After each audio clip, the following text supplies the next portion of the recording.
Hi, everyone. Welcome to Danger in Delaware. My name is Rhonda Franny Jefferson, and thank you so much for taking the time to listen today. This podcast reviews tragic events that have happened in Delaware, from crime to natural disasters and everything in between. I have lived in both the most southern part of Delaware and the most northern. I know the differences between the two very distinct, yet unified sections of the state. In reviewing ideas about upcoming episodes, though, I have found that some of these tragedies transcend just Delaware. In one event, 3 additional states were involved. In another, events took place across 2 states, beginning in Delaware, then traveling into Maryland. Thinking back to events in my life, there are tragedies that may have started in either Delaware or Maryland, but ended in the other state. As such, within the next few days, I will be changing the name of the podcast to Danger on Delmarva. Yes, we say on. Delmarva is a peninsula. So I tried to keep it as in, but it just didn't sound right. So this podcast does reflect my personal interest in true crime and disasters and the exploration of how an event occurred. I mean, no disrespect to any parties mentioned in the podcast. I have obtained facts for this podcast through available sources from the internet, YouTube, and any other documentaries available. In some cases, personal observations about the area or knowledge about certain areas may be discussed. This podcast is produced for informational purposes, and as I have gleaned the information from publicly available sources, I cannot guarantee that everything involving accuracy, completeness, or validity. I or my podcast cannot be held responsible for any errors, misinformation, and time delays. Example, there are further updates after the publication of this podcast. Also, as I do live so close to many of these locations and feel certain connections, usually I will share my opinion. In this particular case, I feel that it is important as the understanding of how things like fatigue can affect a person are better understood now than it was at the time. So to set the scene, it's in October. The World Series is on everyone's mind, with anticipation of many local fans tuning into a key game, or better yet, seeing it live at the stadium. Suspense is on the rise, and you can feel the excitement in the air. Kids are outside playing baseball. Some are rushing to get any chores done so that they won't miss a minute of the game. Parents are rushing home from work, planning on eating in front of their TVs as their team bids for a world title. You're outside, trying to get the grass cut before the game starts. Then it happens. The ground shakes. Your windows break. You look around, and other people that are outside either freeze in shock or run in fear. At this point of the story, you may be saying to yourself, or out loud, I don't know how you talk to yourself, but anyway, you may be saying, I thought this was about Delaware, not California. If you're a sports fan or follow information on natural disasters, you would be justified if you were to think that I'm referring to the October 17th, 1989 Loma Prieta earthquake that took place during the World Series game between the Oakland A's and San Francisco Giants, a battle in the Bay, 2 local teams going against each other. On live TV, people saw the camera shake, an announcer trying to get the words out that there appeared to have been an earthquake, only for his words to be cut off. Outside of the stadium, an overpass had collapsed, trapping cars beneath it. In the aftermath of that catastrophe, it's thought that the World Series saved people. Many people were not as work as they left early to watch the game. Because so many people had left work early, there weren't as many cars on the roads at that time. Rush hour had actually happened early that day, if not for the sake of the World Series scheduling and that both teams were from the Bay Area. there would have been more people on the roads, trapping even more people. But no, I'm not referring to that. For just another minute, let's walk down another little path, and I promise you that all of the pieces will tie together. On many other days, the death of someone like Mother Teresa would have been at the top of the world news, listing all of her good deeds. But coincidentally, a woman who had once been filmed together with her being interviewed was killed in a car crash along with her boyfriend in Paris. Princess Diana had died. While many people think of Amelia Earhart as the pioneer of female aviators, if not for one event, Harriet Quimby would have been hailed as the queen. She was the first woman to obtain a pilot's license in the U.S. and later was the first woman to cross the English Channel.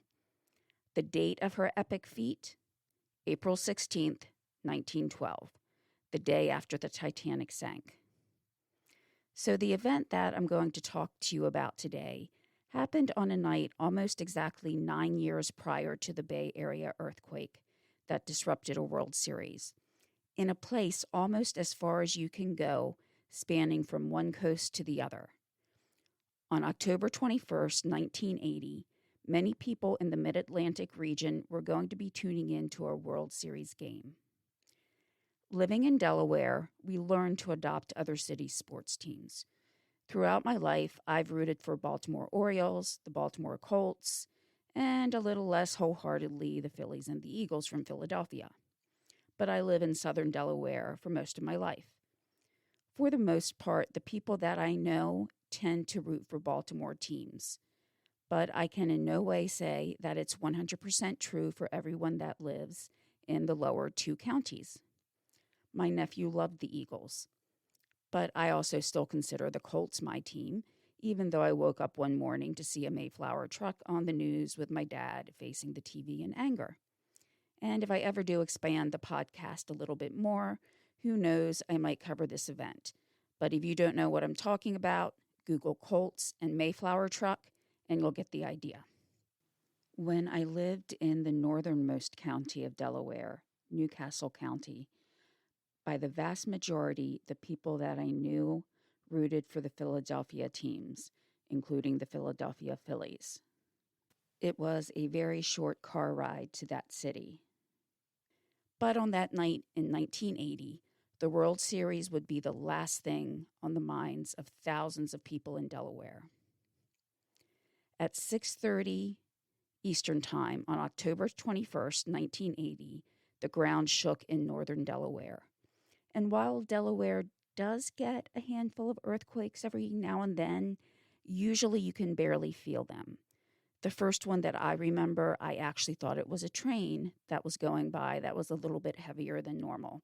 So definitely nothing comparable to those in California.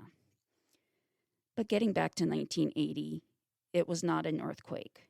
About 2 hours before the start of the World Series game, the Amoco plant in Newcastle, Delaware, exploded. The percussion could be felt from Wilmington to close to the Pennsylvania border, about 15 miles.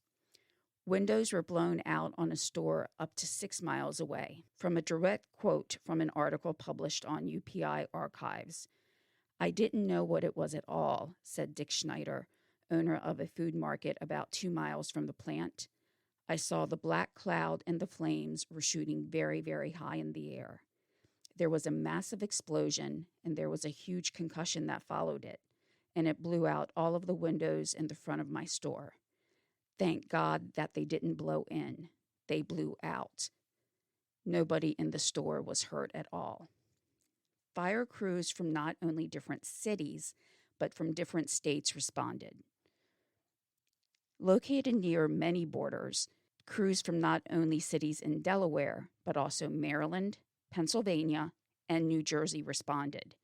It took around 11 hours to get the blaze under control. Thousands of people were evacuated.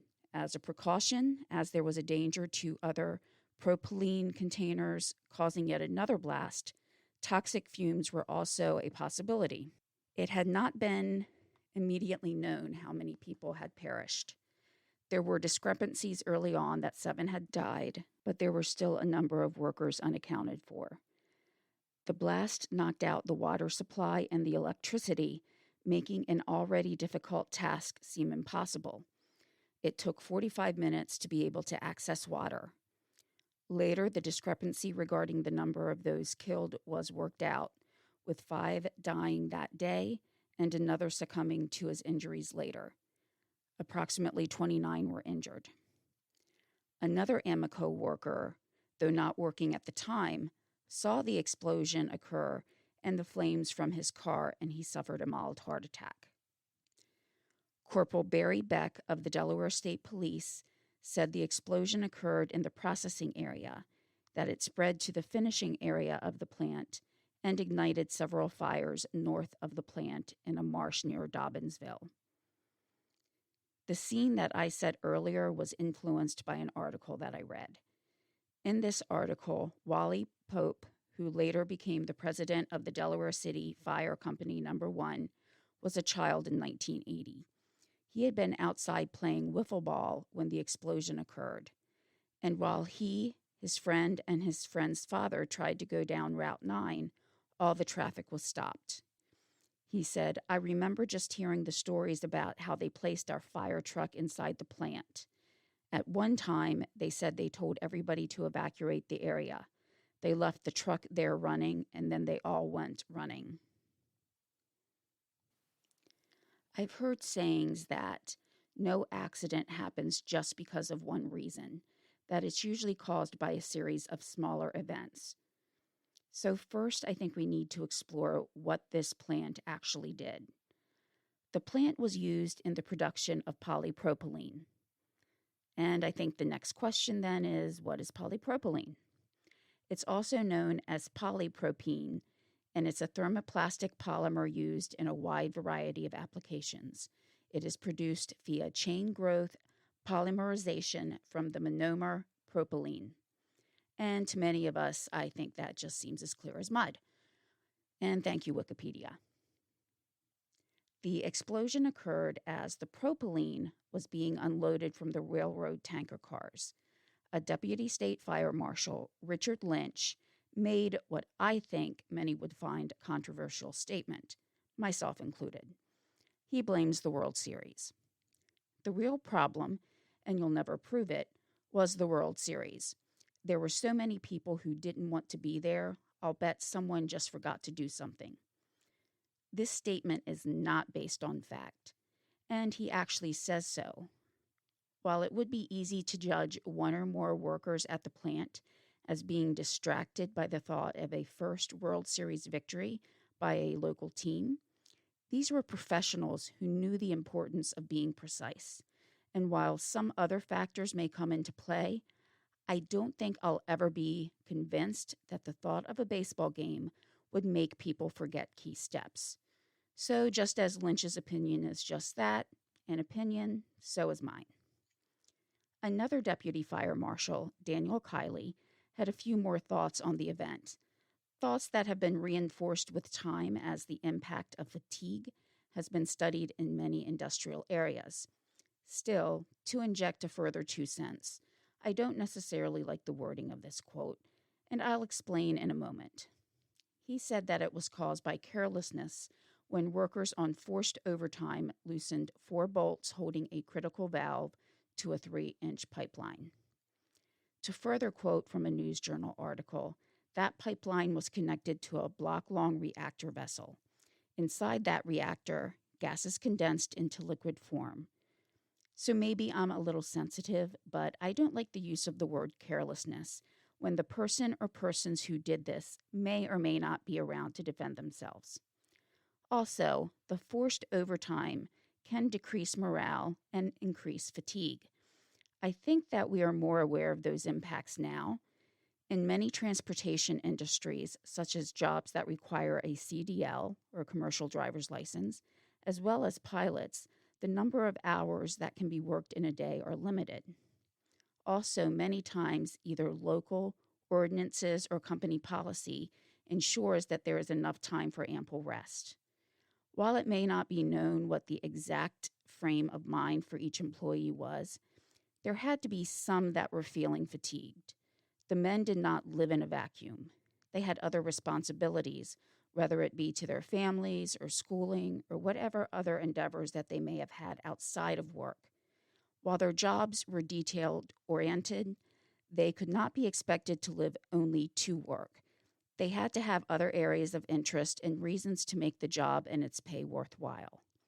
In addition, as time has gone by, the importance of work-home balance has become more present in the minds of employers, recognizing that their employees exist for more than just coming to work. So, to get back to the actual information and not just my opinions, I will be relying on the chain of events as reported by the News Journal in Delaware. Some parts will be direct quotes as it provides the most comprehensive details. In order to access the newspaper, I did need to subscribe to newspapers.com. So if you do want to read the articles, you may need to either use the free trial or purchase access. I will include information regarding which articles I used in the description of the podcast. For those that are currently available online, I will leave the direct link. For those that are part of newspapers.com, I will leave the date and the title of the article. So from what could be gleaned, the reactor was still running. The workers helping offload the propylene from the tanker apparently either did not know this or this was common practice. I personally doubt that they would try to repair or clean the pipe while the reactor was on without either previously doing so or having other precautions in place. At least that's what I would do. However, shutting down the reactor for any amount of time costs production time. And as we can see in subsequent aftermath, it's a pattern that money is the bottom line. While some may consider this an opinion as well, there is a lot of circumstantial evidence to back this up. In order to clean the valve, the workers removed the valve cover, but they also removed what was securing the plate, the flange. The valve should not have been taken apart altogether. Leaving the flange on would have allowed the workers to check whether or not the valve was opened. With that loosened, as the gas flowed, it escaped slowly at first, but then when reaching the valve with no cover, the force behind the escape blew. According to Deputy State Fire Marshal Robert Montgomery, the plate shot out like a shell, finally landing 27 feet away from the reactor. 10,000 gallons of gases leaked from the reactor. Leaked might be an understatement. Like he said, it shot from the pipeline. It created a cloud above the ground at 6 feet, and it was spreading. At this time, the standard operating procedure was to sound an alarm and evacuate. Nothing else, just run. However, some of the workers tried to access fire hoses and other equipment to fight the growing cloud. This may have worked if it was a slow leak. This was anything but. In about a 2-minute time frame, the alarm was sounded, but some of the men went to the first floor to get fire hoses to cool down the reactor. Walter Mateja was attempting to reach the control room, but the explosion occurred. The force blew glass into his liver. It is estimated that if all the workers had run when this event first occurred, they may have been injured, but they could have lived.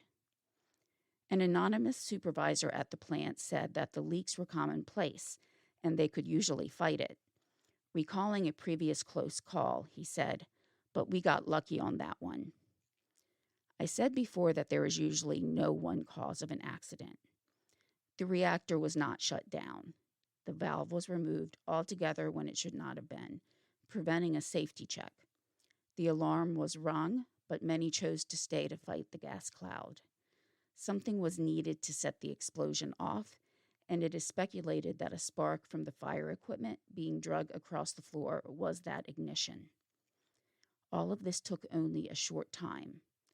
5 men were dead, with well over 20 injured, and another man later dying. During the investigation, Amoco and some of its employees were less than cooperative. Some of the stories changed 2 or 3 times from each employee. Investigators said that while shutting down the reactor would have cost money, it should have been done as a fundamental safety precaution. So here are some things that were mentioned in the articles, things that could have been done but weren't. There was no mechanism to block the valve from the reactor. Amazingly enough, there was no emergency system to cool down the reactor, such as something to flood it with water. Those who were working there did not evacuate immediately, or at least not all of them. It seemed like the workers were trying to flood the reactor. Fire equipment was in another room, so for any emergency, it was not easily reached. Plus, the coupling, which is really like a joiner, was not immediately available. So this added valuable time that it took to get the fire equipment. So yes, even though the standard operating procedure was to evacuate, if this equipment was needed in any other emergency, it would have been harder to get to. There was also no automatic flooding of the reactor or depressurization in an emergency. So Amoco had a history to this point of violating safety protocols. In 1979, just a year before this, there was an explosion at a Texas plant when gases escaped from a pump that was being worked on. Amoco also failed to issue work permits. I'm now going to refer to one of the many engineering disaster shows that I watch. While I cannot remember exactly which documentaries I watched for this next incident, I know I've watched more than one about this. On an oil rig in the North Sea, workers did not follow the work order protocol. There is a ticket or a permit or work order, depending on what you want to call it, that is opened for each cleaning or each repair. And these tickets are to be referred to and updated at 100% accuracy. On the oil rig, there was a shift change. One person was chatting with another. Information wasn't checked or passed along, and it resulted in the loss of life and the loss of one of the groundbreaking oil rigs. To make sure that something is not opened when it's not supposed to be opened, that something is not turned on before it's time, and that no valve is left open, all of the steps needed to be followed in a certain order that is on that permit, and the communication needs to be complete. Oh, and speaking of record keeping, a logbook was kept in the control room. We know that it was being used as other workers saw one of the men killed, writing in it earlier that night. The control room did survive the explosion, and so did the logbook. But the blast must have been a very precise blast, because somehow, while every other page was accounted for, the pages for October 18th through 21st were targeted by the blast and thrown out of the book. And yes, I'm being a little facetious, those 3 dates were torn out. And unfortunately, all of the work orders that were requested by OSHA and investigating bodies were destroyed in the blast, according to Amoco. To quote the extent of the injuries from an article on GenDisasters, the blast destroyed one building in the complex, reduced an adjacent building to a steel skeleton, blasted overhead doors inward on a third building, and mangled pipelines running through the complex. Amoco, earlier announcing prior to the explosion that they would invest in improvements on the plant, decided not to rebuild. That left about 300 jobs in limbo. Amoco did offer jobs to employees in Texas, and some did accept, but they would be leaving their homes and relocating. This left so many without jobs that they depended on, and workers' comp and unemployment just was not the same. Eerily, one worker said, "We just don't know what's going to happen to our jobs. On the night crew, we check for hot spots, stop gas leaks, patrol the perimeter for looters. All night long, I hear metal falling. The place is like a morgue." So, was there any fallout from this? In the aftermath of the blast, investigators concluded that Amoco had failed to train maintenance staff for the job that led to the explosion. Workers were cleaning a reactor line when they removed the 4 bolts on that flange holding a valve cover, and within minutes, escaping gas exploded, fire officials said. So OSHA, or the Occupational Safety and Health Administration, fined Amoco $11,800 for 3 federal job safety violations. $10,000 was the maximum fine for failing to provide employees with a safe emergency evacuation plan for escaping. My thoughts are that should be a maximum fine for each individual that was working that night, maybe even higher. But I don't make the regulations. One of the leaders in the fight for safety was Stephen Watka, a rep for the oil, chemical, and atomic worker. He said that their union would be distributing diagrams about what occurred so that other plants would be aware of the danger and avoid future incidents. There were also 2 $900 fines, one for failing to train mechanics for the job and for failing to establish procedures that would have controlled the leak. What amazes me is that there was no procedure in place on what to do for major leaks. Stephen Rodka also said that he hopes that OSHA stands firm on the fines. And less than a month later, OSHA accepted a negotiated figure of $2,800 instead of $11,800. The difference was in the wording of the violation. The $10,000 fine had been for actions that were willful. However, that was changed from willful to serious, reducing the maximum fine to $1,000. Another condition was to make an evacuation plan for the plant. But as the plant was not going to be rebuilt, that was kind of a moot point. A big part of me has to think that this did not have anything to do with the $11,800 amount. Amoco probably could have paid that easily. However, though I'm not a lawyer, I wonder how this would affect any suits brought against the company by the injured employees and the families of those who passed away.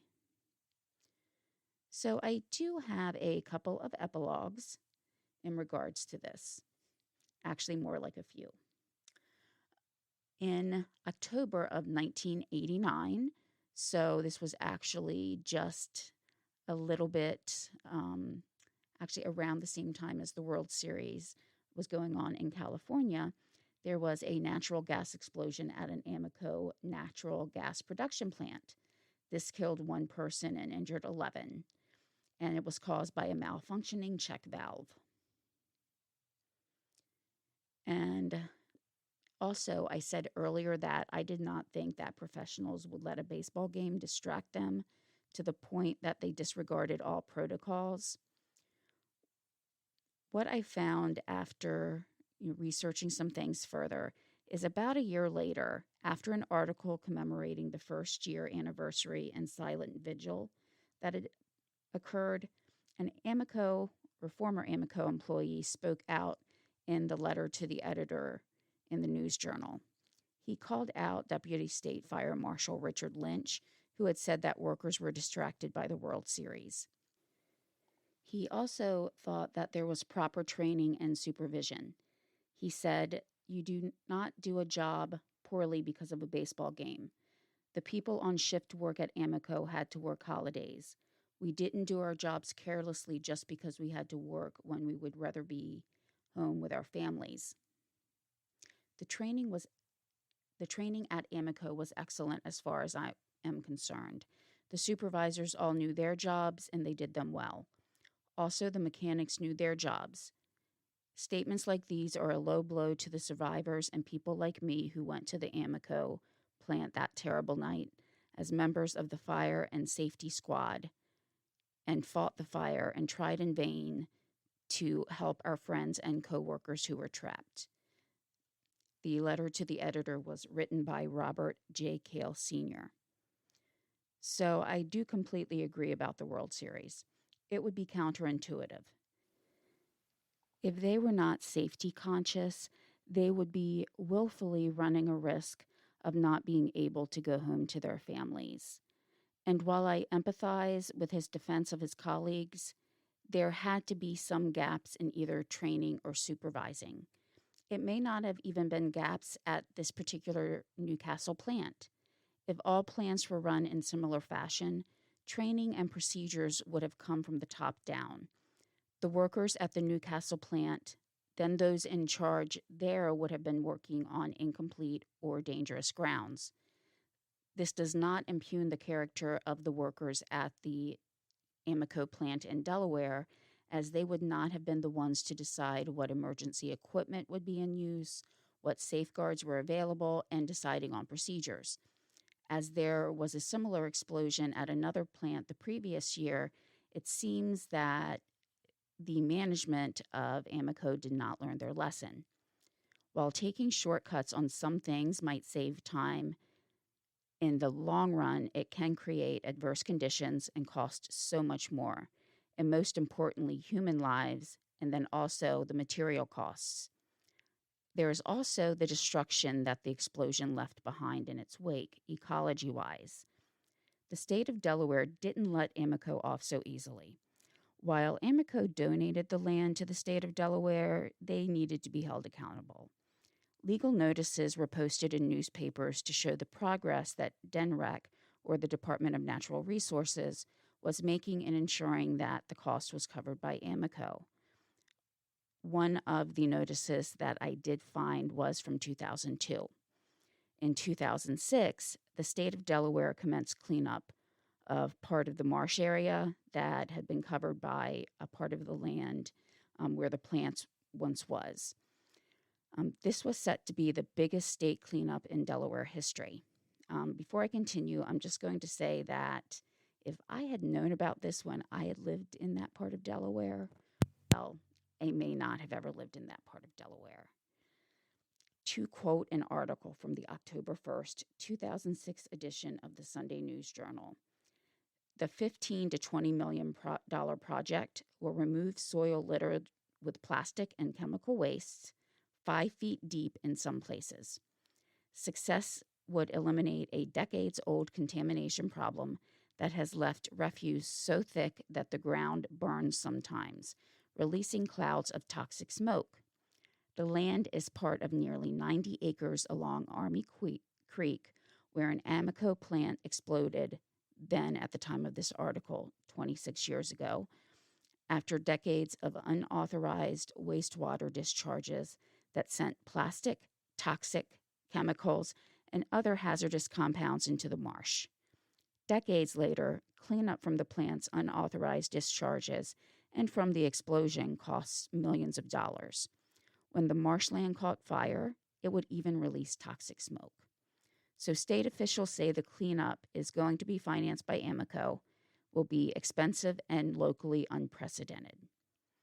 So the cost of shutting down a plant for 20 minutes to clean something, even if this is done on a fairly regular basis, would have cost so much less than a multi-million-dollar plant being destroyed, relocation of jobs, medical and insurance costs, damage to the environment, and most importantly, the loss of the men who died, their families, and for the men whose lives were altered by the blast. It seems like this tragedy was lost amidst the cheers and celebration and parades of a World Series win. What I also see as another tragedy after the loss of life and the injuries, of the changed lives and losses of the jobs, is I hope that these men don't lose their names. When I first began the research for this article, I could not find the names of the men who died. I could really find hardly anything.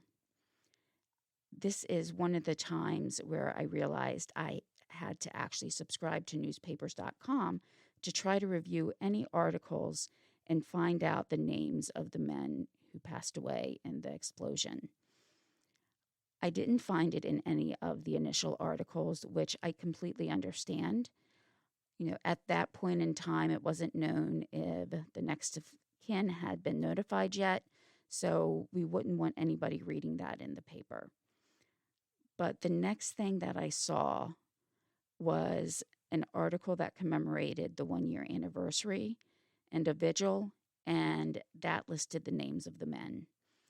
Even in an accident report that I read, it just listed the term male, then an age. And that's what people were reduced to on that report, was a gender and an age. So I'm going to end this podcast with their names: John Reynolds, Thomas Freeland, Richard Davis, Joseph Tussey, Charles Bowl, and Robert Duvall.